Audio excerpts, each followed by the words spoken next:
పెరుగుదల వికాసం మధ్య ఉన్న తారతమ్యాలు చూసుకోవాలి. ఈ పెరుగుదల వికాసంతో పాటు పరిపక్వత లేదా పరిణితి అనేది ఎలా వస్తుంది, అదేవిధంగా వికాస సూత్రాల మీద ప్రశ్న లేకుండా ప్రీవియస్ టెట్లో మనకు ఎగ్జామ్లో క్వశ్చన్ కనపడలేదు అంటే అతిశయోక్తి కాదు. వికాస సూత్రాలు ఒక 8 నుండి 10 ఉంటాయి.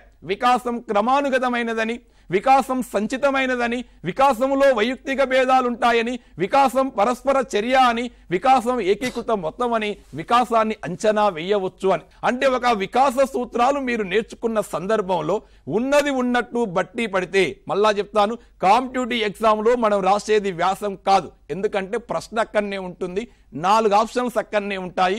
4 ఆప్షన్లో ఒకటి సరైన సమాధానం కూడా అక్కడనే ఉంటుంది. అలాంటి సందర్భంలో మీరు యొక్క నేర్చుకున్నటువంటి శిశు వికాసాన్ని తరగతి గది లేదా పాఠ్య పుస్తకం లేదా విద్యార్థి లేదా టీచర్ వైపు మీరు మళ్లించగలగాలి.